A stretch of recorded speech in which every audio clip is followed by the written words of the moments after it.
Welcome everybody to 52 Living Ideas. It is an honor and delight always to have Shelley here in this self-improvement series. The general theme here is fear versus destiny. And I'm going to hand it over to Shelley. Shelley. Thank you, Shrikant. I appreciate it. Shrikant, you've been saying there's a lot of new people here, so I thought I might just give a little bit of a summary of how this group got started, specifically Fear versus Destiny. So I joined 52 Living Ideas last year, maybe in the summer when the pandemic hit. I'm a huge Jordan Peterson fan, and I was looking for some place in which I could engage with other people in conversation around him and his ideas.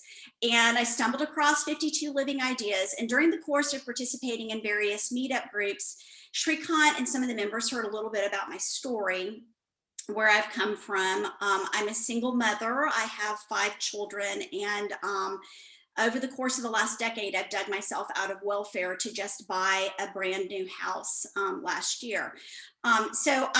During the course, they're hearing a little bit about my story, and then I had a post on LinkedIn. I made a post on LinkedIn about my house and how I'd been a single mom with 5 boys. I'd been on welfare, and I just achieved this 10-year goal of mine, and that anybody can achieve this goal if you're willing to work hard. And out of that, then Shrikant said, I want you to share your story, Shelley. And so I did about an hour and a half or 2 hour. We did an hour and a half or 2 hour meetup. And I gave a high level with some points of lessons learned that brought me to where I am today and kind of guide my life. And that video is on 52 Living Ideas. If you wanted to watch it, hear a little bit about my story and how this evolved into this meetup here. And out of that, then Shrikant said, hey, would you be willing to speak on Self-Improvement Fridays every other week and just share how you have faced your fears? One of my mantras early on in my walk, because when my ex-husband left, he also went to prison. He left my home very violently, and I had been a stay-at-home mom homeschooling my children. So I had no career. My ex-husband had spent all of our money. We owned no home. I had no savings. I had no 401k, none of those things. And so my mantra, because I was so consumed with anxiety and trying to provide for my 5 children, I developed this mantra: I will not allow fear to dictate my destiny. And so over the last 10 years, that's been something I've just repeated to myself over and over and over. And the hardest times, when I was consumed with anxiety and I didn't feel like I could even take a step forward in life, I just kept telling myself, I'm not going to allow fear to dictate my destiny. So when the 52 Living Ideas community and Shrikant heard that, that's when Shrikant said, hey, why don't you do this meetup, Fear versus Destiny? So I talk about things every other week that I feel like have helped propel me forward, or that I myself have had to struggle through and get to some kind of place of improvement or peace in my mind that I feel like has also helped propel me forward, which we have to constantly be working on ourselves, right? We can't be stagnant or still. And so these are the things that I talk about. And 2 weeks ago, we did one on forgiveness, and we had just a great discussion. And so one of the last things I said when I was sharing 2 weeks ago was, I've struggled with forgiveness, and what does forgiveness mean? And through the process of spending 2 weeks thinking about forgiveness and thinking about the stories from my life that I was going to share on individuals that I'd struggled to forgive, I wanted to forgive, I didn't always feel forgiveness, I developed what I think is a decent, at least for me, definition of forgiveness. And I said this, I said, maybe forgiveness is coming to terms with an event and entering a mental state of peace. And so out of that talk, the idea of self-forgiveness was a common theme off of this forgiveness talk. So today we're going to talk about self-forgiveness, and we're going to talk about how coming to terms with events maybe that you've done yourself, choices that you've made, how you maybe can enter a state of self-forgiveness and mental peace towards yourself. So the one thing I want to say is a lot of times when I share here on 52 Living Ideas, I have these I've had like an epiphanal moment or something. You know, I've had this event in life and I had an aha moment. And really with self-forgiveness, I have to say, I haven't had really an epiphanal moment. What I can say is that prior to my divorce, I was extremely hard on myself. I wanted to be, I came from an abusive background, and I learned a lot from that. That's some of the good that came out of that. But I really wanted to be a perfect mother. You know, my whole life revolved around my family, and I loved that. I looked at being a stay-at-home homeschooling mom as my career of choice.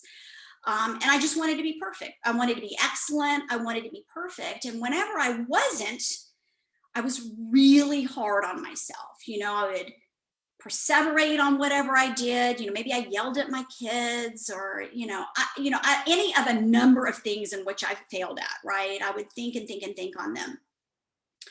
And when I went through my divorce, so my entire life fell apart. My ex-husband, my husband at the time, our marriage had been disintegrating for a while. I had clued into that he wasn't being honest in our relationship, in a lot of ways. And he finally came home and he fessed up to a lot of lies. Our life was really nothing that it had looked like. He had lied about our income. He had lied about his career. He had lied about everything, anything that you can think of, he lied about. And, I remember almost being in a state of confusion, and because I didn't know what was up and what was down. And I remember one of the things he said to me, he said that he told so many lies that he couldn't keep them straight. I mean, that's a lot of lies, right? So my whole life was nothing that it had seemed. And I felt like I too had been living a lie, even though it was through no fault of my own, right? I thought my life was this way, so I was living it this way. But in reality, my life was this way. So I felt like I had been lying too. It was all tied up in that. And so in that, I just came to terms with the fact that my life was never going to be the life that I thought it was going to be. It was never going to be a perfect life, which of course we know that life isn't perfect. I mean, we know we're not perfect. Like, we say that cognizantly, we understand that in our minds, but many times we don't live like that, right? You know, we live like we have some expectations that are unrealistic. So that was really my journey in terms of having this idea of perfectionism for myself. So after the divorce, I just had to really come to terms with it wasn't going to look like that anymore. And if I didn't accept what my life was now going to look like, if I didn't accept that my life wasn't perfect, my marriage certainly wasn't perfect, it had failed, I was not going to be able to move forward. I was not going to be able to not allow fear to dictate my destiny. I had to accept that I was a flawed individual. And I also had to accept that that was okay. One of the things that I learned after the divorce, I went back to school for a season. I took a bunch of science classes and I began to learn about DNA. And you know, we're designed to be flawed. Nobody on earth is designed for perfection or to do everything perfectly. So we are going to fail. We are going to say things that we should not say. we are going to do things that we shouldn't do. That's a reality of the world in which we live in. So one of the things that I think has helped me move beyond that, and it's one of the very first meetups that we did, and that was that meetup we did where it was understand yourself. And I said that that really is the foundation for progressing forward, is you've got to know who you are. You've got to understand yourself at a deep level. And one of the things that I mentioned that I loved was Peterson. Peterson and some other psychologists have developed a personality test based on the big 5 personalities, and it's at understandmyself.com, and highly recommend that if you haven't done it. It's like $10. It's not much at all. But over time, you know, up until this point, even with me being driven towards perfectionism and driven to excellence and wanting to never make a mistake and always be perfect, even during this time, I was constantly seeking to understand myself better and improve upon myself, right? If I made a mistake, then I didn't want to make that mistake again. So I was always working on that. So by the time I got to this place in life, you know, it really sucked accepting what was, and I can't say that accepting what was came overnight for me. It didn't. But what began to evolve was, I'm flawed. I'm going to make mistakes, but I have all these things over here that I do well too. I'm not 100% a mistake. I'm not 100% wrong all the time. I'm not 100% bad. I'm not 100% sinful. I'm not 100%, you know, in error all the time. I do things sometimes incorrectly. I make mistakes. I'm wrong, but I also do some things well. And I think this is the balance that you have to bring to your life in order to begin to forgive yourself. And I think forgiveness, self-forgiveness, looks best in what in the title of this meetup today. And that's the importance of being gracious to yourself. And, you know, we've talked about grace in these meetups a couple of different times. And so what I wanted to do was I wanted to read some definitions on grace. And what does that word really mean? And so here are some different definitions for y'all to think about. Grace means courteous goodwill. So are you treating yourself with courteous goodwill? You know, that would be a good question to ask yourself. How can I treat myself with courteous goodwill? An attractively polite manner of behaving. Are you attractive and polite to yourself in your mind? You know, certainly you acknowledge the things that you've done wrong and you seek to change them, but then are you also polite to yourself? Do you also say kind things to yourself? Do you also say good things to yourself in your mind? Do you remind yourself of the ways in which you do things right? It also means feeling or showing an appreciation of kindness and thankfulness. You know, when you do things right, do you thank yourself for it? That sounds weird. I'm sure you're listening to that going, why do I need to thank myself? Let me say this. If you are struggling with self-forgiveness, you need to be putting positive into your head. You need to be speaking truth into your mind. And if you are in a self-loathing place, then you're not doing that enough. Now, the other thing I wanted to read was, I loved this. So I love doing word studies, and or at least back in the day when I had more time, I used to love them. So I went and I have a Greek dictionary, and I looked up the Greek word for grace, which is charis.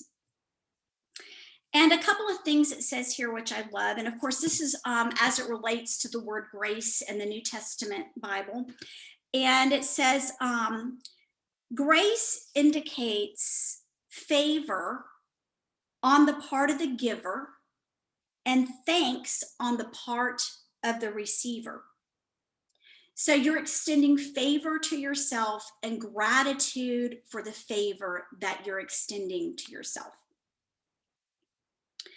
And then this is, it says here, which I just thought, you know, not everyone here maybe believes in God or in a higher power. You can use this word for however you'd like, but this particular definition here says grace is God's tender sense of our misery, displays itself in his efforts to lessen and entirely remove it. So I would say that would be something to own. If you are in a place of self-loathing and you are not in a place of self-forgiveness where you can see yourself rationally and balanced, right? A tender sense of misery displays itself in its efforts to lessen and entirely remove it. Be tender to yourself. Now, the other thing that I want to say, and I have it up here, let me pull it up. So Jordan Peterson, I mentioned how much I enjoy Jordan Peterson. I've probably listened to hundreds upon hundreds of YouTube videos and podcasts by him. And his first book, well, okay, his first book is Maps of Meaning. That's a book I'm probably never going to have the brain power to read. But his second book is called 12 Rules for Life. And rule two, it says, treat yourself like someone you are responsible for helping. And to summarize it, he talks about in this chapter, he talks about that people will take care of their dogs better than they take care of themselves. This is a real problem. It's a real problem. You are of value. You can make a difference in the world, you know, and you need to treat yourself with that value, that respect, that dignity. He goes, so I found this website that gives a summary of the chapters. And so this is one person's summary. I want to read the last little bit of it here. If we wish to take care of ourselves properly, we would have to respect ourselves, but we don't, because we are, not least in our own eyes, fallen creatures. If we lived in truth, if we spoke the truth, then we could walk with God once again and respect ourselves and others and the world. Then we might treat ourselves like people we cared for. We might strive to set the world straight. We might orient it toward heaven, where we would want people we cared for to dwell instead of in hell, where our resentment and hatred would eternally sentence everyone. There are so many ways that things can fall apart or fail to work altogether, and it is always wounded people who are holding it together. To treat yourself as you were someone you are responsible for helping is instead to consider what would be truly good for you. This is not what you want. It is also not, so this is not what you want, right, in quotes. It is also not what would make you happy. You need to consider the future and think, what might my life look like if I were caring for myself properly? You could help direct the world on its careening trajectory a bit more toward heaven and a bit more away from hell. Once having understood hell, researched it, so to speak, particularly your own individual hell, you could decide against going there or creating that. You could aim elsewhere. You could, in fact, devote your life to this. You could devote your life to treating yourself like someone you are responsible for helping. I think that really summarizes self-forgiveness up in a nutshell. Thank you, Shrikant. Wonderful. That was very quick. Yes, it was quick. So let's talk about what we are going to do in the breakout room. So folks, the format we have is that we have a short presentation followed by breakout rooms where actually a lot of the value is created. Because what happens is that the presentation is designed to put thoughts on the table. In the breakout rooms, in a group of about maybe 6 to 8 people, you get to discuss that in great amount of detail. There are few rules we have in the breakout rooms. So you start by letting everybody talk for about 1 to 2 minutes on what their thoughts are about the presentation, and then have a discussion. And the general rules are keep on topic, be brief, be courteous, and encourage others to speak. And if you run into any problem, just click on ask for help and I'll help you. You can always leave the breakout room and come back to the main session anytime. So after we get to discuss what Shelley has been talking about on self-forgiveness, in 20 minutes, we'll come back automatically into the main room. And that's the time where you get to talk about your takeaways as well as ask questions to Shelley. Okay, so that's the format. So Shelley, what questions are we discussing in the breakout room? I put them in the chat without having to be told to do so. So anyway, kudos to me tonight. So it says, briefly share one area in which you are struggling to forgive yourself. And maybe not everyone is comfortable with that, but we find that the breakout rooms are very safe places to be transparent, honest, if you feel comfortable doing that. Do you consciously work to practice self-forgiveness? And I hope that that was made a bit clear with that Peterson quote, right? This is something that you have to decide you're going to do.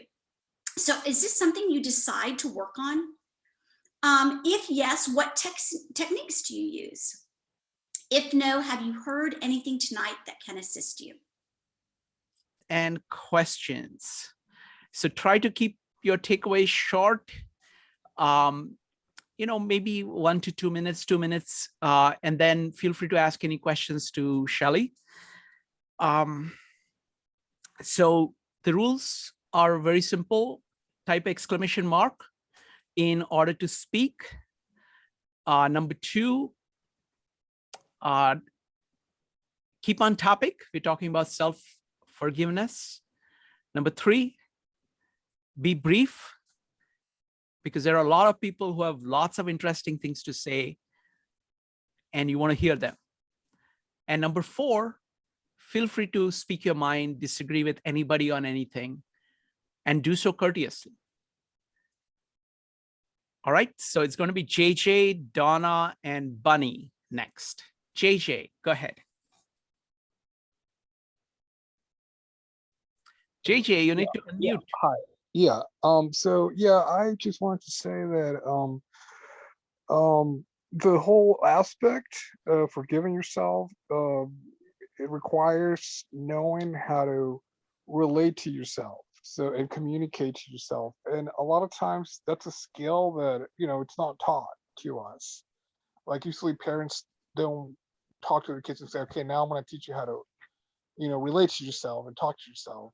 And because it sounds kind of crazy in a way, we have this notion of people talking to themselves, especially out loud or whatever. And then, oh, that person's going crazy, right? So there's that stigma. There's a real stigma about relating to oneself, and so I think it's important to debunk that myth and start learning how to relate to oneself. The first time that I got this notion of how you treat yourself was from an ex-girlfriend. She in an email she said like be kind to yourself, and I was like, oh wow, be kind to myself. I had never thought about whether I was being mean to myself or kind to myself ever, and that was kind of like planted a seed in terms of how that I could actually try to become aware of how am I treating myself, and so now I just from listening to Shelley and then from the breakout room and stuff, kind of reminded me of an artist, Alanis Morissette.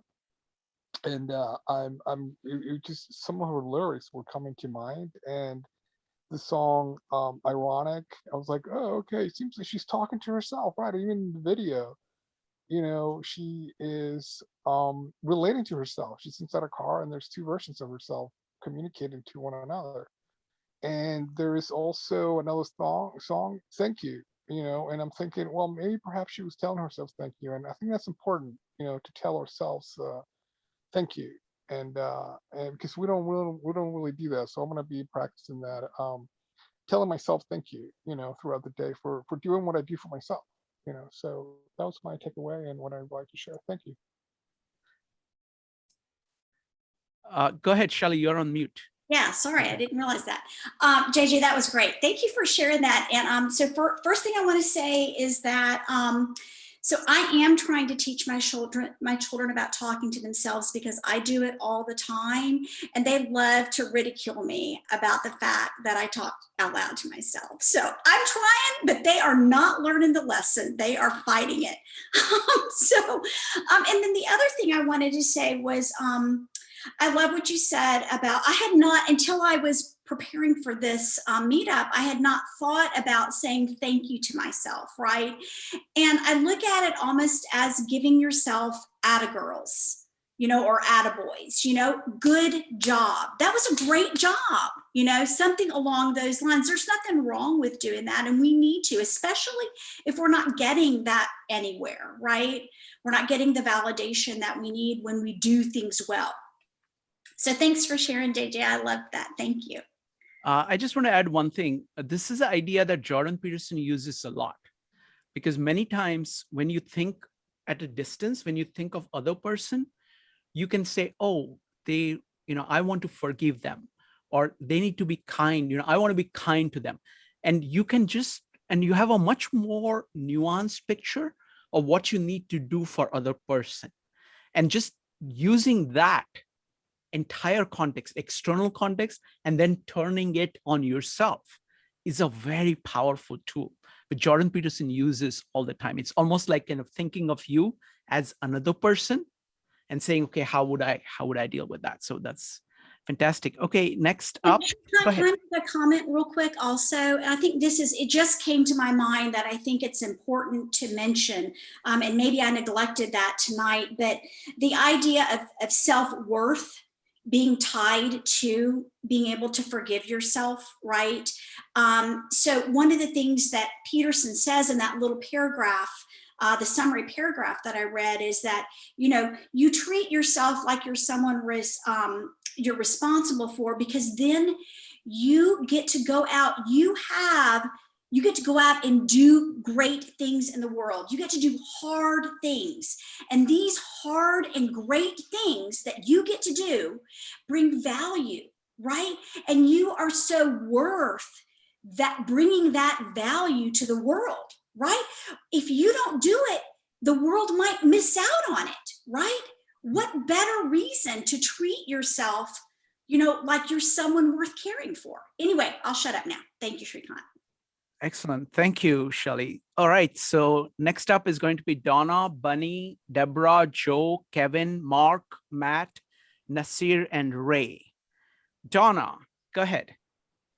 I always love these meetings because I always learn something. And Donna, could you speak into the mic? Sure. I always learn these. I love these meetings because I always learn something. And I loved the opening of Shelley looking up words, and that's just so wonderful. That I had never thought of, so I love that, and thank you for that. The other thing I wanted to say, for me, that works in terms of forgiveness, I do a type of yoga where there's an affirmation that I forgive everyone, as well as an affirmation where I forgive myself. And I find that to be extremely powerful. The other thing that I do is I try to look at mistakes not as mistakes. I see them only as the data that I have in the decision that I made took me to a place that I did not expect. So I just say that's not what I expected, so let me pivot and try to take a different direction. And this is to Julie in our group. to overcome loss, or if you need to get forgiveness from someone who is not here anymore, I have found that writing a letter to them and then having them write a letter back to me has been extremely beneficial. You can say what you didn't say, that you're heartbroken about not saying, by writing that letter, and it just feels so good to do that. And then they write you back. And when you do it, you hear their voice and have them write as if they're talking to you. And for me anyway, it's made me feel so much better. And so that's my take on forgiveness. Donna, that was some real wisdom and so powerful. And thank you for sharing that. I've never heard of that method before, and I can see where that would be really helpful. We talk a lot about writing here in 52 Living Ideas and the value of writing. So thank you so much for sharing that. Really valuable insight. Thank you. Next up is Bunny, Deborah, and Joe. Bunny. So I'm having a difficult time understanding the concept of forgiving yourself, because I'm a person who works on myself all the time. I'm a very disciplined in my own way. I run my own Facebook group for Christian people, and I've been doing it for 7 years. But quite frankly, I'm getting quite ticked off. I'm build up resentment, things that are, we take advantage of each other, or people don't serve each other and care for each other. And with that, I still need to forgive in some way, but inside I'm trying to think, how does that reflect to myself and forgiving myself?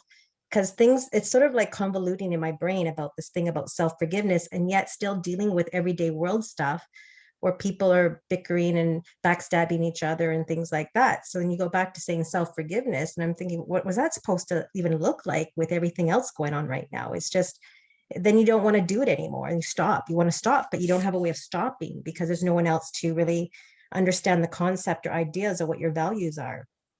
So it's really just confusing, if that makes any sense to what I said. And I want to know what your thoughts are and what that's supposed to look like when you're a leader, as well as trying to forgive yourself, and people don't look bad at you. And at the same time, they probably do, because not everyone likes you, but you finding that balance there of still, knowing that I still care for myself, but I need to forgive myself at the same time. Does that make sense?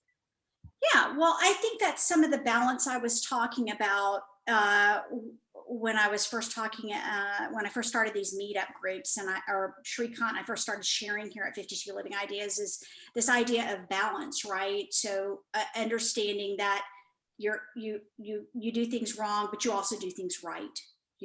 So that brings balance. And it may be, maybe Benny, you don't really struggle with like self-loathing, or the idea that maybe if you do something wrong, you're able to, let it go easily. We had someone in our meetup, in our breakout room, that was able to do that.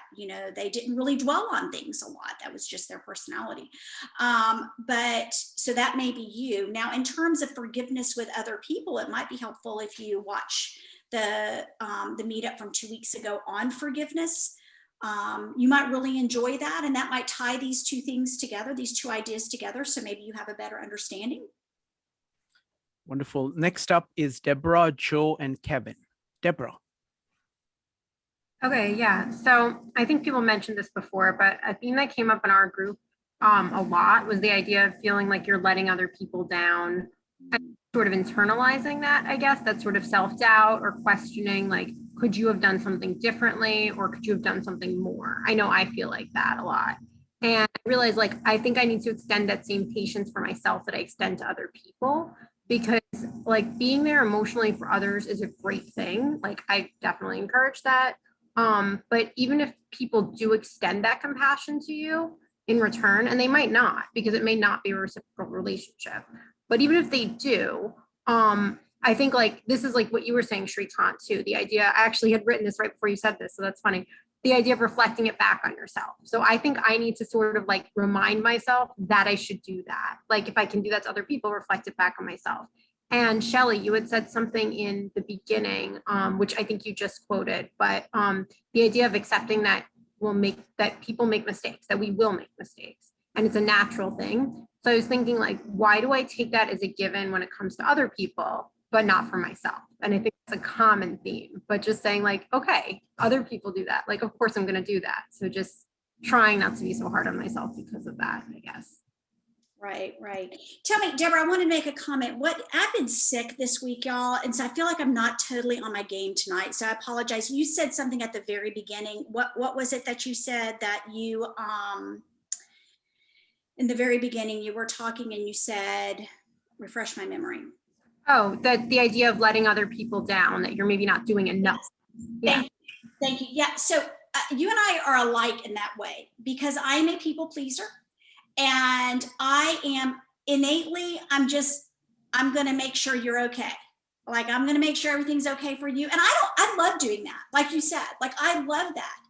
But I find that it is draining. And after a while, I have to rejuvenate myself. And there's only so much that I can give. In fact, this week I've been sick, but last week I was in Miami and I was sitting by a pool. And for the first time in my life, I had moments where I didn't think about anything. And that never happens for me. But it was a time where I was essentially alone. I had nobody that I had to do anything for. I didn't have to meet anyone's needs. I didn't have that compulsion that I feel. And I'm not saying that that's not something I shouldn't work on when I'm around people, like learning. We talked about this last time, like drawing boundaries, right? This goes back to that drawing boundaries. I'm not saying it's not something that I don't need to work on, and I do. But Deborah, boy, was it nice just to get away and not have to meet anybody's needs for about 3 days. So I'm saying that, do that as well. That's my comment. Just try that. Thank you. Wonderful. Next up is going to be Joe, Kevin, and Mark. Joe. Yeah, just really briefly, the way I look at self-forgiveness is I look at it in like 3 different categories. I always look at it how have I hurt someone else? Mm. And then I just actually need to figure out a way to ask for forgiveness. Mm. I also look at how I hurt myself, what it was the driving factor. And this is where self-awareness and understanding really comes into play. And it's very important. Was it our own ignorance? Was it, some form of neglect? Were we not honest with ourselves? And, you have to go through that process and really reflect deeply and then get to the root cause. And then you forgive yourself from that. And then there's the third area that I look at is that how have we been hurt by others as well? And you have to forgive yourself for being hurt by others. So there's an element that circumstances that you were in, you may blame yourself for being in those circumstances, but you kind of have to forgive yourself for being in those circumstances in the first place, and you have to figure out a way. So I think that breaking it down into those 3 categories for me in particular has allowed me in certain situations of my life to at least start to get to a deeper, some of the deeper underlying problems that I've had in forgiving myself. So that's all I would like to add. Joe, that's a really practical application, and I'm glad that you shared that. I'm wondering, would you be willing to put that 1, 2, 3 in the chat? Because I feel Sure. like that would for sure benefit all of us here to have a copy of that. Sure. Thank you. Thanks, Joe. Next up is Kevin, Mark, and Matt. Kevin. Thank you, Swanka. Thank you, Shelley. And my take, any pain is a hurt. Every mistake has a cost. It takes time to recover from the pain. Mm. We in a breakout room, we may think we can help others. Why we cannot help ourselves? It's lots I would say have common. And I would say self-forgiveness is the bottom line. That's if you still cannot get over it, the time being, so that's forgive yourself. And another level of on mentioning we might transcendence. So that's use the 3rd person perspective. backward thinking positively your past can help you move forward. Say that last part again, Kevin. Yeah, use a third person perspective, like use the eye. We got two eye. You got a third eye. Let's look at your past. That's you actually, Sherry. That's why I use John, lady. And backward thinking. We know normally we think almost forward. If you close your eye, think backward. That's awesome. Obviously, a pain or good or bad, all positive. That's your wealthy. It's help you move forward, make you strong. Yeah, that's good. Jeff talked a lot about moving forward in our breakout room. I agree with that. Focusing on that can help you move through, you know, self-loathing towards self-forgiveness as you're focusing on the future. Yeah, I think, you know, this idea of third person is a very powerful idea. For example, Stoicism uses that also of, you know, it has got kind of a view from above. So it's like you're kind of looking at yourself from above, because what happens is that many of the problems is that we get caught up in problems, whether it is kind of self-forgiveness or forgiveness, or whether we get caught up in it. And just achieving some level of distance from yourself gives you a perspective and a distance to be able to deal with it. Next, go ahead. If I could just comment one thing, and that's why having people that are trusted that can provide feedback, or also counseling, good counseling, that can help, because it is hard to learn how to do that. And of course, Stoicism is, like you said, like studying Stoicism would be a great thing to do to help you deal with self-forgiveness if that's an issue for you, because Stoicism is actually really, really practical. It's really practical. So anyway, thanks, Shrikant, for bringing that out. Thank you. Next up is going to be Mark, Matt, and Nasir. Mark. Hi, thank you, Shrikant. So I've got a few different thoughts to share, and I'd like to get your feedback on. So once upon a time, I did struggle with a bit of perfectionism, being overly self-critical. But for me, Buddhism and some Stoicism, but mainly Buddhism back then, the teachings related to suffering and compassion, I found very helpful, and I'd like to suggest other people might benefit from it too. You know, the base, very simplistically, we're all suffering. So really, there's no need to increase our suffering by being critical of ourselves. You know, why bother? So question yourself to try and improve yourself and to improve outcomes, but don't ever do it to punish yourself. I think, you know, we get into this, we turn it into a punishment, and we want to try not to do that. This idea that somebody floated about, like, well, that we always need to analyze the situation to figure out how to forgive ourselves. I can see, like, if it's something that's really troubling you, there's benefit in that. But I would suggest that there's too much time spent on self-forgiveness, because I think most of the time there's nothing to forgive. That's the radical idea I want to suggest. Like, this comes down to this idea that humans want to have this idea that we're in control of our lives. So from that, of course, it comes, if we take action and then negative outcomes, that means it's our fault. I'm bad. I did something. I made a mistake. I've got to figure out, did I have enough information? But that's an illusion. We don't have that degree of control. You can act with the best possible intentions, and the outcome can be bad. Now, Buddhism and Stoicism are both very helpful. They have lots of helpful techniques for recognizing this. And if you can take that to heart, then I didn't make a mistake. I did the best I could. It didn't work out the way I wanted. That doesn't mean it was wrong. It was a mistake. And I think this can be especially important when people talked about letting others down. It's like, no, you were trying to help them. It went wrong. That doesn't mean you let them down. You would have let them down if you hadn't tried, but you did try. That's the important thing. And now I come on to my other thing about values. If you were trying to help them, presumably that's your values. You are acting in accordance with your values, wanting to help somebody. That's what's important. And that's what I look to when I look to how I live my life. You know, when I'm unhappy with it myself, it's if I felt I didn't live in accordance with my values. If I am living in accordance with my values, that's far more important to me than the outcomes, because I don't have control of the outcomes. So again, back to that idea, if you have to know your values, in order to help with this forgiveness thing. I could say more, but I think that's enough for now. Thank you. I just like to hear your opinion on that. Yeah, Mark, that was great. I always appreciate your contribution. So I'm in 100% agreement with you. I think one of the most freeing things I've ever done in my life is to come to terms with the fact that I have pretty much no control. But I mean, there is no control except for me. I can control me. That's all I can control. And really that also came out of my divorce, because I remember thinking, like, if I could have fixed my marriage, it would have happened, because I worked so damn hard, right?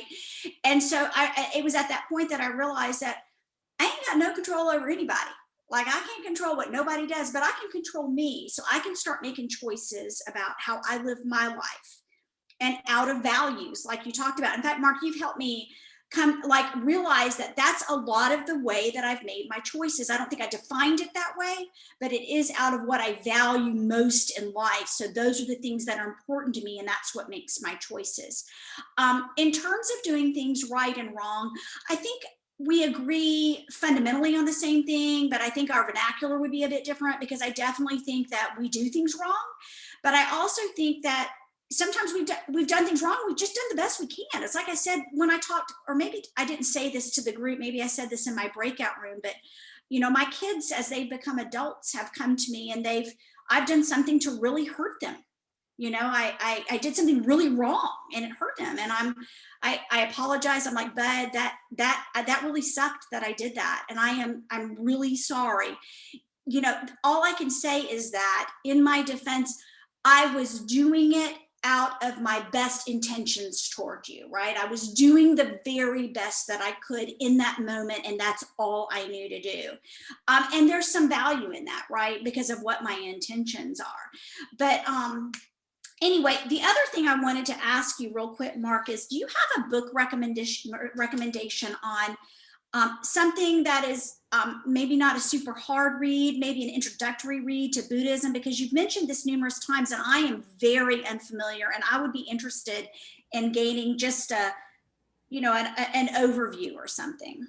Oh, I would just say, like, most of my Buddhism came from the teachings of Thich Nhat Hanh. So any of his, like, I can't remember the title of it. There's one that has the word compassion in the title. I can look some up for you, but yeah, I'll put the name in the chat.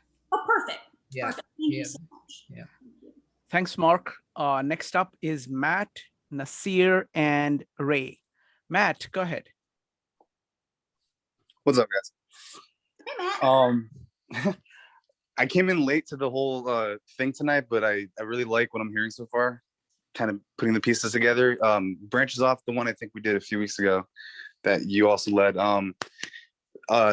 I like what the previous, I think Mark, I like what you said about Buddhism and those connotations you made. And I definitely recommend Thich Nhat Hanh to anyone who doesn't know much or knows a lot about Buddhism, because he's kind of like a master. He puts it so concise and so well, no matter what the topic is. So it's good to read. But I would recommend what was I gonna say? Oh, I think it was mentioned earlier that I think Jordan Peterson he was a fan of the notion or the idea that you treat yourself like a friend, like a good friend or somebody that you really care about. And in order to, get over your hurdles, you kind of objectify yourself in that way. You take it from like a kind of like a nebulous concept to something more solid. I think that's kind of the notion behind therapy. Talk therapy is when you get it from somebody else's voice and their perspective, what you're dealing through, it kind of just really, it divorces you from it just enough. It creates just enough space that you can assess it more accurately, and you create that emotional distance that you need. I think that's what, to bring up Buddhism again, that's what meditation is all about, breathing meditation and other forms. And one last thing I wanted to mention was, I think Carl Jung, I don't know if I heard it in one of these seminars or somewhere else, but that's basically what Jung suggested doing for individuation, what he called individuation, which was basically getting a hold of your unconscious desires kind of like the negative quote unquote impulses. He just recommended to objectify your yeah, just basically similar to what Peterson was saying, just put into something objective. And then I could have one last thing. I think I made a note. Oh yeah, kind of branching off what Mark said before, I think there's an inherent mystery in almost everything in existence. And I think I can only hate something that I think I know for sure. Like you can only, when you think about it, really hate something that you think, like somebody provokes you, you felt a certain way. You can only hate that person or not forgive, hold resentments to the capacity that you feel you know that to be the case 100%. So if you just acknowledge a little bit of ambiguity in your assessment of yourself or the person and the way it made you feel, I think it kind of, yeah, it creates that space that I think is necessary. Yeah, Matt, that's all really good. Thanks for sharing that. I appreciate it. And the last comment you made reminds me of, and I've mentioned it before here, is what Brene Brown talks about when she's talking about the stories we tell ourselves. So we see something or we hear a snippet or whatever, and then we create a whole story drama in our head that is probably 99.9% inaccurate, right? And so realizing when you start doing that, realizing, I'm storytelling to myself about this individual or this scenario or whatever, then that can kind of just remove you emotionally from it because you don't really know if it's true or not. You just made it all up in your head. So exactly. I want to add, go ahead. So I wanted to add one more thing. Matt, I mean, you talked about the power of having a slightly different perspective that other people bring. And on that, the deepest idea that I've found is the idea of Carl Rogers, that of authentic relating, like of actually trying to see what the other person is saying, actually hearing the other person, and both parties doing that. Because what that does is that all of us have all kinds of things, misconceptions about who we are, what the world is like, what other people are like. But when you actually hear the other person, it's not that they don't even have to be particularly wise. It's just that they're different. So the things, the problems that they have are different. So if you actually hear them, you can say, okay, wait a minute, why am I really worked up about this? And you use that as a mirror because there is a level at which all people are the same. And there are all kinds of, biases each of us have. So authentic relating is the simplest way, just a conversation where there is kind of, he calls it an unconditional regard for the other person. So you have a level of kind of trust, you have a level of genuine kind of goodwill for the other person, and true openness of actually hearing what the other person is saying.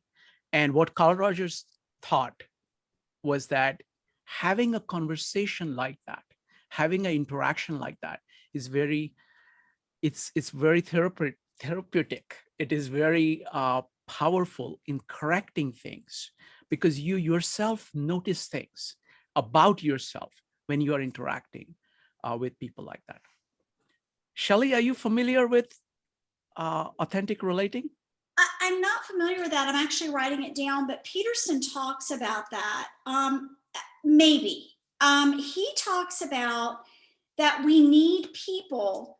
That's why we're not designed to be alone, right? And isolation drives us to craziness because people are what bring boundaries, right? Because we're bouncing all of our thoughts and ideas off the people in our lives. And by sending them out and them coming back to us, then that's how we learn.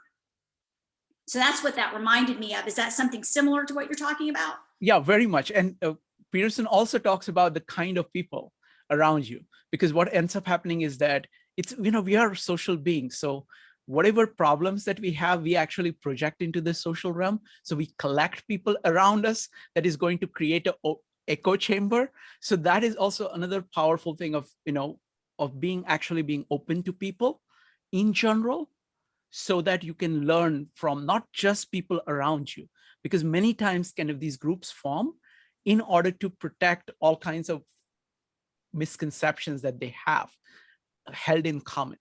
But being open to strangers, being open to people as such, is a very powerful way of correcting that. Well, and also I want to just say, one of the things that Peterson over these years that I've been listening to him has really done for me personally is, and it's not that he's like said it like a rule, it's just been pervasive. This, to your point, this idea of really listening to people and not pre-formulating my response, active listening to what they're saying, you know, that has helped open my mind and also even value people more, because I'm listening to them instead of being so consumed with what I have to say and rebut, if that makes sense. Yeah, absolutely. I mean, that's the reason I started doing the meetups, because I found that in New York, you know, you meet people from every background, not only from where they are from, all ages, all kinds of points of view, and you learn so much if you actually listen to them. So that's, you know, so wonderful. Next up is going to be Nasir, Ray, and Tom. Nasir. Hey, hi everyone. And Shelley, I'm also a fan of Jordan Peterson. Oh, good. Yeah, I'm a single dad. I also have 5 children. I'm raising by myself and Wow. working. Yeah, so I could share that experience with you. The forgiveness piece is, you know, for me, what I had to learn is I had to create boundaries. First, I had to realize why I hate myself, why I have such a conflict with myself, because I realized I couldn't stand up for myself. And I too was a people pleaser, you know, of course, you know, and that was part of the reason why the self hated the self for not standing up for itself. And I realized where the self-forgiveness was coming from is I had to stand up for myself, which was to have boundaries against, you know, people, and which created self-love automatically. That's where self-love is for me. I got my self-love was from creating healthy boundaries, which took me decades, was an easy thing to do. The other piece is I forgave myself because as a child, I had to survive, had to go back to the root of the causes and conditions. I had to peel away the onions to get to the causes of why I do what I do, what dictates my behavior, my fears. Why do I avoid my pain? Why do I avoid feeling my feelings? All these things. I think these are the 3 factors.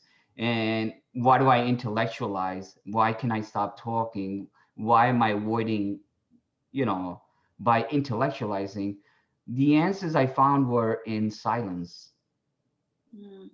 And that was profound for me. And you know, the answers are found in silence. When I'm explaining things, intellectualizing things, I'm just escaping. So I found that piece to be very important for me, is learning how to relax.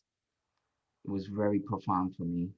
For my kids too, it helped them feel safe. The energy was very profound in changing the environment, and so create a healthy environment. So that's what I got, Shelley. I really appreciate your insight, and thank you. Thank you. Well, Nasir, thank you for sharing that, and hats off to you. No, to you Single too. parents To with all five- of us, to Single parents with 5 kids. It's not Yeah. easy. I mean, Five- that's You see 5 that kids. Wow. punching bag? This is my birth room. This is not my. My kids are in the other house. This is just a small room I created for myself. It's a therapeutic room for me. Wow. well, Nasir, I wanted to make a comment on something you said about, well, 2 things you said about standing up for yourself. As people pleasers, it's really hard. Boundaries were something I've talked about here before. It's been a long time me learning to draw boundaries in various areas of my life. But speaking of, when you talked about silence, right? So I do think, to Mark's point earlier about over evaluating and overthinking, right? So we can become so self-absorbed. We're just over evaluating. We're over. I mean, it becomes too much, right? At some point, you've got to cut the string, and you got to move forward, and you got to start taking action, right? For me, and I don't know if you were like this, but I'm very verbal as well. I'm very much a people person, got lots of words, and I was using that for distraction a lot instead of really getting alone with myself. And some years ago, I told myself, I was like, I just knew it was unhealthy. I was like, this is not healthy, Shelley. This is not healthy. And I said, you know what? I'm going to get comfortable being alone. That's what I'm doing. And so that's what I did. I stopped going out. I decided, you know what? I would make busyness for myself, and I just stopped doing it. And do you know, the craziest thing is I love being alone now. I went on a vacation essentially alone. And it's been so good. And it's not that I don't love people. Like, I love people, and I love being with people, and I get my energy from people. But I also love being alone, and I'm not scared of it, and I'm not afraid of the emptiness of it. So I'm so glad that you mentioned that, because it reminded me of my own journey in that area. Thank you. Wonderful. Next up is Ray. Ray, go ahead.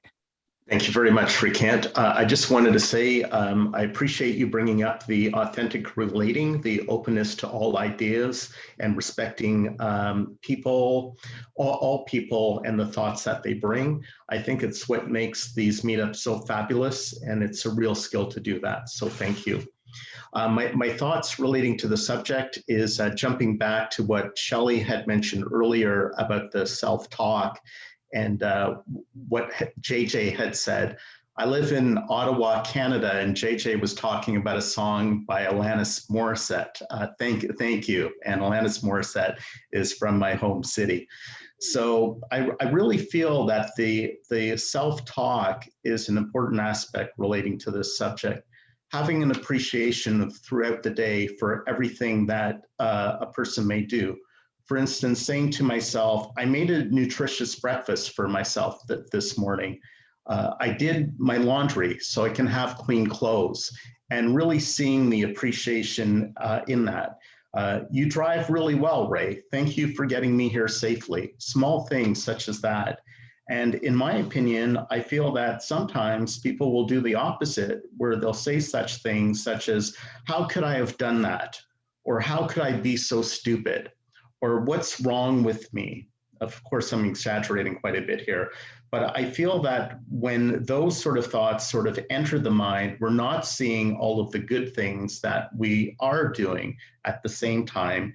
And then I feel for some individuals, it may lead to thoughts such as, well, that's my life. These things always happen to me, because we're not seeing the great things that we do. And that's where I feel we get caught up in the storytelling and the drama. So thank you. Excellent comments. Excellent comments. So one of the things, just as a strategy that I used to do, because I've talked about this before, every Christmas, before I had reached a place of financial stability, I used to go through an angry depression every Christmas. And I'm not really a depressed person. I'm super enthusiastic. I have a lot of positive energy. I'm an extrovert, all of that. But so it was a very different experience for me to go through this angry depression every single Christmas. So what I started doing, because I don't like me like that. Like, I like me happy. Life is a lot better when you're happy, right? So not that happiness is the be all and end all, but you know what I mean? Like when you have joy, right? You know, contentment and joy. So I would start every Christmas, I would start writing in my journal. I would force myself to write things I was grateful for. Because what I was ruminating on was the fact that I can't buy my kids Christmas. How am I going to get the roast for Christmas dinner? Am I going to be able to get a Christmas tree? I don't know. That damn ex-husband, look what he has done to our family. I cannot believe it. You know, so it was all this negative. And so then I said, Shelley, you got to stop it, you know? And so I would sit down, and every day I was like, you have to write 3, and I do it before bed. And I think that's good because then your brain is going to bed with that positive in it. Maybe some people would want to do it in the morning, but that's what I did. So I said, hey, you have to write 3 things down that you're grateful for. And some days it would literally be like, I'm grateful for my pillow. I'm grateful that the carpet feels soft under my feet, you know, and whatever, you know. And then some days I would write 20 things down, and slowly over time, right, I would get through that season and get on the other side. So that's a strategy. If there's anyone out there that is struggling with that same thing, that really helped me. And then you were talking about something else I wanted to make a comment about, because Peterson talks about this. And you were saying giving yourself those attaboys and those attagirls, right? Like you made a good breakfast and you drove yourself safely to work and all of those things. And he literally talks about, one of his rules is, okay, correct me guys if I'm wrong, I can't remember this. One of his rules, like make your bed or clean your room, right? So the idea is making your bed and cleaning your room isn't that big of a deal, but you did something, and it's a small something that brings value and order to the world. And then, and this is the last thing I want to say, but before I ever discovered Peterson, there is this, I believe it's a Navy admiral years ago. He gave this talk, and there's a video of it. You can find it on YouTube, I'm sure. And it brought tears to my eyes. It was so valuable. And the thing he starts with and the thing that he finishes with is, when you get up in the morning, make your bed, because that's one thing you've done. So if anyone needs some encouragement or motivation, like look up Navy Admiral, make your bed, YouTube. I'll need to try and find it for the next meetup. But anyway, great feedback and comments. Thank you so much. Excellent. Next up is Tom. Tom, go ahead. Hello, everyone. Shelley, thank you for sharing your story and being so open. That was very inspiring.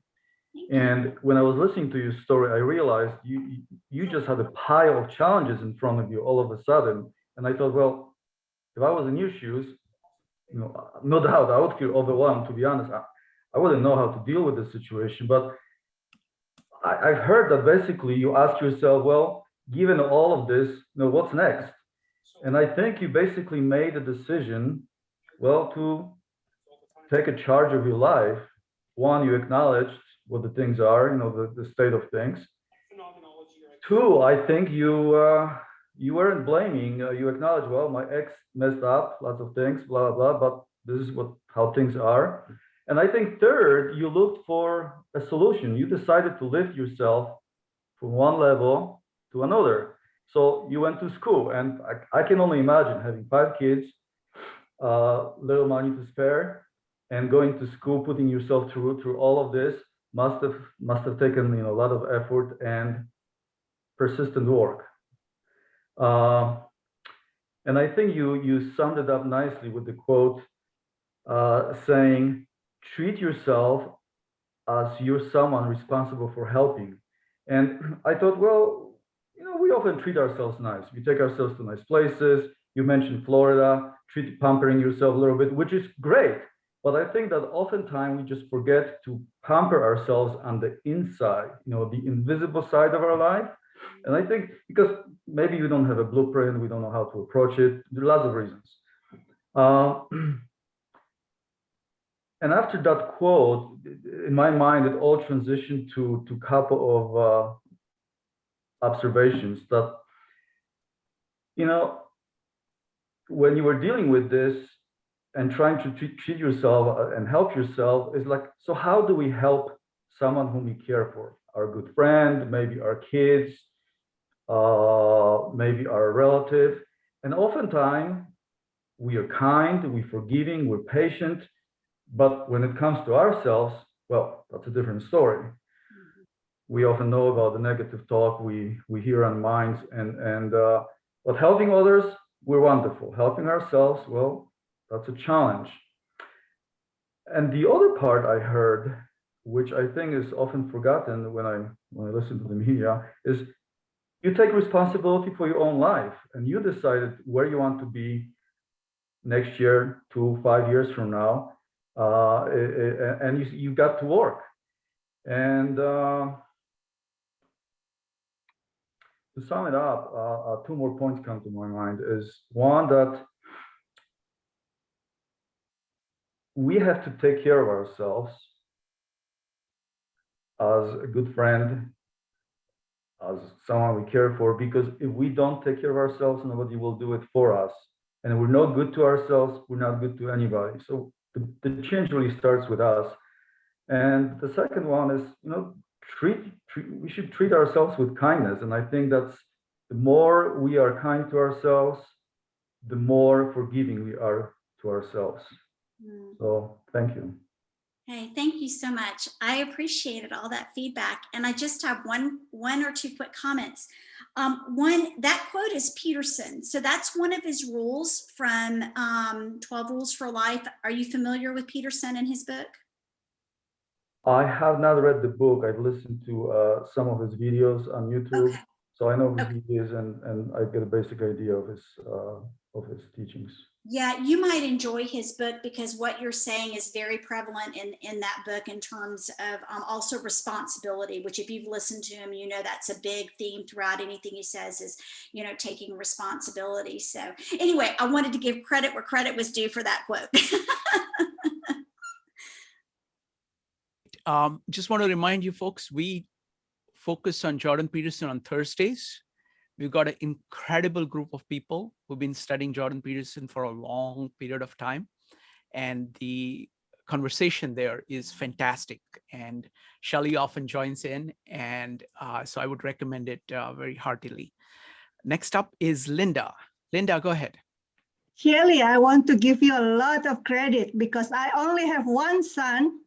And when I saw him when he was 2 years old, I look at him and I think to myself, I have one more of this. I'm going to have to go to a mental hospital. Not easy to raise sons. He has 5 sons. Yeah. I have one. I stop at one. Maybe it's a daughter, it's a different story. But anyway, self-forgiveness is kind of easy for me because I hear about this quote from Jim Rohn. Resentment is like drinking poison and hoping the other people to die. So when I hear that quote, I was being abused for the first 22 years of my life, and I was resentful for a long, long time. And when I hear that quote, it is so liberating. I'm like, why am I carry all this poison with me? So I now can easily forgive others and can easily forgive myself too. And when I learned about the personality type, the Myers-Briggs personality type, it says on there, everyone has their strengths and weaknesses.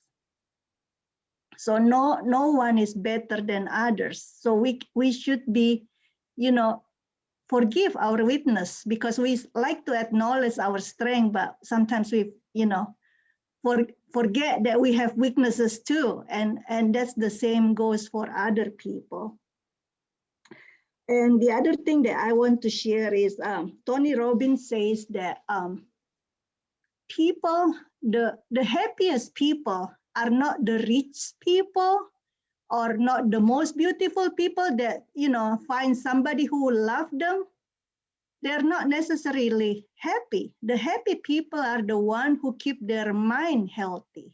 And like you keep saying about gratitude, that's really awesome. I want to learn to do that, to write down, what I'm grateful for.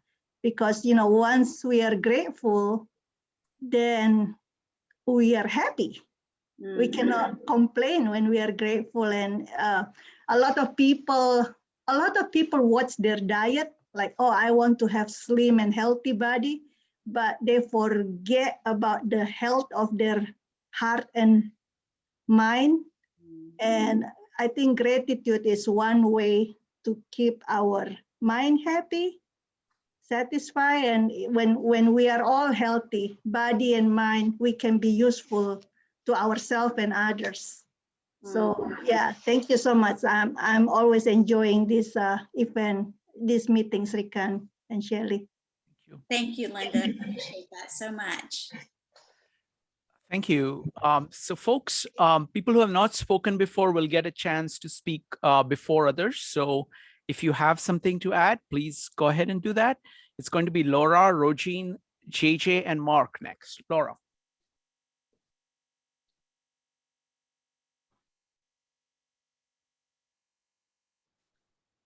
Laura, you need to unmute yourself.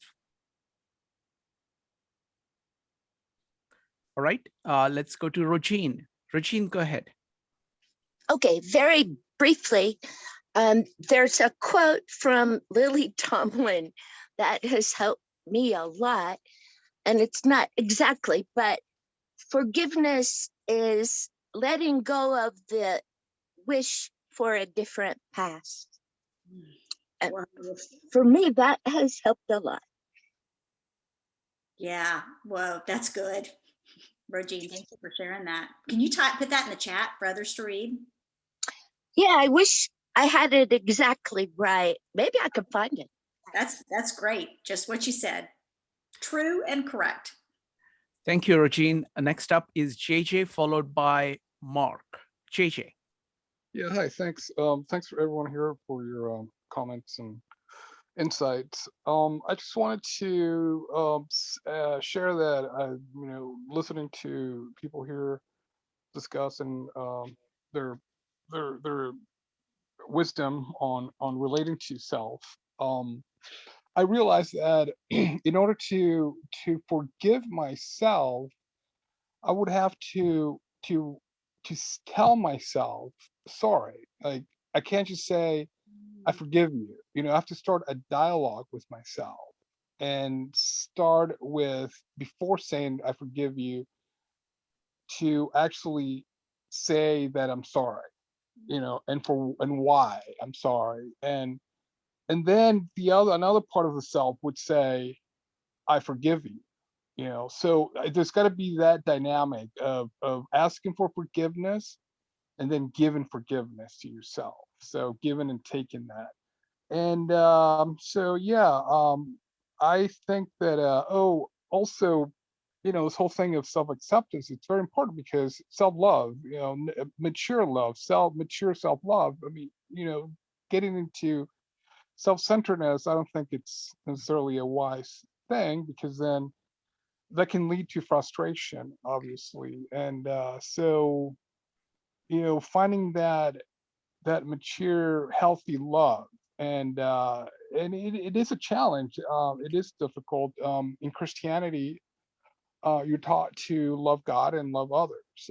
Christ did ask us to love others as we love ourselves, but I think a lot of times that command is not analyzed properly, and people don't ask themselves, okay, well, how is it that I'm supposed to love myself if I want to love others as well? So maybe we're in a stage of development in human psychology where we're starting to understand this reality of relating to self and how to relate to self, which is really important. And it is difficult because, like Shrikant was saying, you can't really, you have your hand up, you can't really see yourself. JJ, we need to make it short, so that way everybody can talk a lot.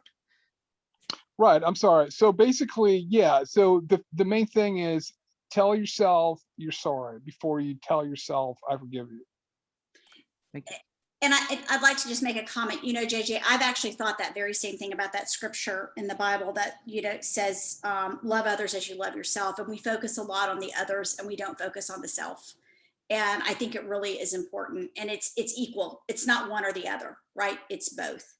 And then Shrikant, is there anyone lined up? Because I wanted to make one comment about Julie S. commented in the chat, and I wanted to make let's do one thing before with that. We have Mark lined up, but and you can make the comment.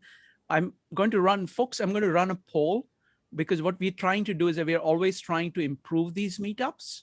So I want your feedback on this. So the first question is, which parts of this meetup did you enjoy today? And you can choose multiple. You can talk about, you can choose presentation and breakout rooms and takeaways, or one of them, whatever you want, okay? And then rate the meetup as a whole, how good it was. Excellent. Excellent is 4, good is 3, okay is 2, poor is 1.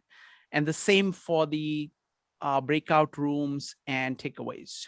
So please take a moment to give us feedback about how we are doing. So we are up to 5. While we are waiting, please go ahead and fill that out because that's very useful. We use that to keep improving us. I want to tell you meetups coming up this weekend. Really special meetup on Sunday at 2:30 on great books program. Actually, my meetups started with this focus on great books. So this is about the great books idea and the great books movement and what it has to offer us. It's all about kind of learning everything about civilization so that that serves as a base for you, for your thinking. It's extremely useful. And Dr. Fred Butler is going to be here. He's the head of the University of Chicago program for great books. He's run that program for many years. He's really, really experienced. He's probably one of the most experienced person in that field. So he's going to be here. I'll be interviewing him on that. So don't miss that on Sunday at 2:30. And on Saturday, we're going to be talking about Japan and its ability to turn on a dime. What is it about the culture that allows it to go from being completely open to the world to completely closed, being militaristic to pacifist, just like that? That's very different from most other cultures. What makes that possible? Again, Dr. Brian McVeigh, who spent 17 years in Japan, has written about 8 books in Japan. He's going to be here talking about that. At 2:30 is one of my favorites. That's Louis Sullivan. And we've got a panel of 5 different people who are really, really good at Louis Sullivan, talking about Louis Sullivan. So that's coming up. So I'm going to end the poll and share the results so we can all see. So let's see, 75% like the presentation and the takeaways. Breakout rooms about 58%, somewhere between excellent to good for everything. And wonderful, wonderful. Thank you, folks. Okay, so let's continue. Shelley, you wanted to talk about Julie's comments and then we can go to Mark? Yeah, I thought Julie had a comment and she says, I think that if you make a mistake and get a lesson, then you can make a commitment to doing it differently and thereby start making a living amends to yourself.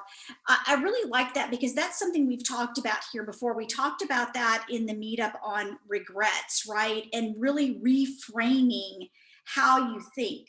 And so this could be applied also to self-forgiveness, right? So if you make some kind of mistake, it can be reframed as a lesson learned. So while I don't like that that was the choice I made and it had maybe some negative consequences, now I've learned a lesson and now I don't ever have to make that again. And that can really actually even bring value to the mistake. I just like that comment, Julie. Thank you. Thank you, Shrikant.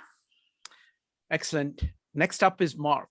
Mark is always full of wisdom. So Mark, go ahead. Oh, raise those expectations. Okay. So just want to, I had some other things I wanted to say, but I want to preface this, that this doesn't apply to some of the serious issues that people have raised tonight, but I did want to point out, I think a lot of the times we get upset over things that really just aren't very important. I know I have in the past. Big issues I deal with well. Little trivial issues are ones that I waste too much time on. So I think it's sometimes worth trying to step back, as Shrikant talked about earlier. Stoicism teaches this, but just lots of teachers do. Take a breath, take a step back, or maybe come back to it tomorrow.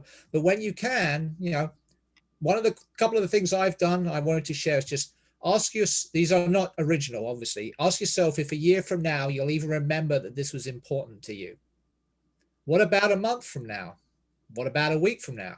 What about tomorrow? A lot of these things, they may feel very urgent, but they're not actually important. So think about that. And my last tip, I recommend, this is very powerful for me. Go look at a star-filled sky.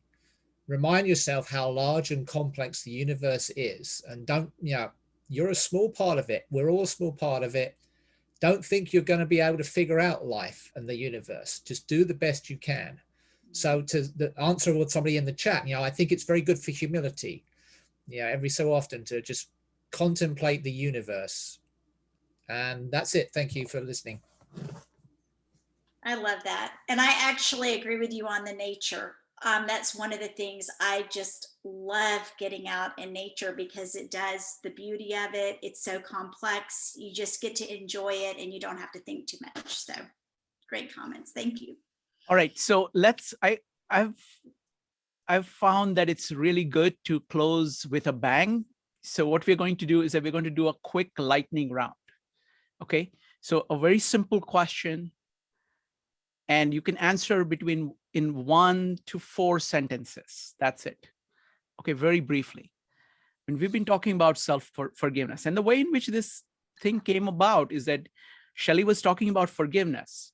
And again, people kept on coming back to the theme of self-forgiveness. And so it's a huge issue.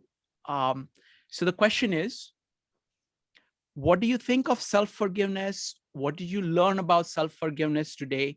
Or what is your question about self-forgiveness that still remains open in your mind? Okay, you can talk any of these 3 things. You can answer in 1 to 4 sentences on any of these 3 things. Okay, so what did you learn about self-forgiveness? What do you think about self-forgiveness? Go ahead, Shelley. No, I was going to say repeat them again, which is what you're doing. Okay. So just that, you know, and third is, what question are you walking away with? You can choose any of these 3. If you want to do it each in 3 sentences, you can do that. So that's it. So what do you think about self-forgiveness? What did you learn about self-forgiveness? New things that you learned today. And what question still remains open? So in order to share in this lightning round, again, go ahead and type ! And we will go from there.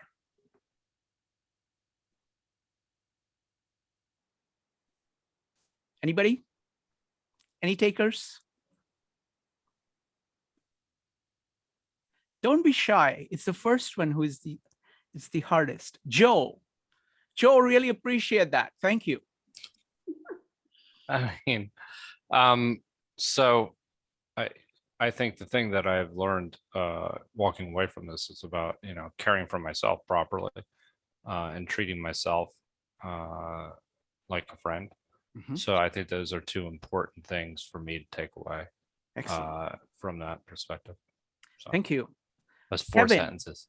That's good. It's going to be Kevin followed by Mark. Kevin. Hey, Swank, how many billion neurons you have in your brain?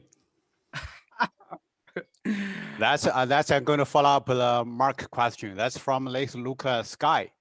Look inside our self brain. You know what we talk about. That's beautiful. That's beautiful. It is as large a world in there as it is outside, and both of them are spectacular.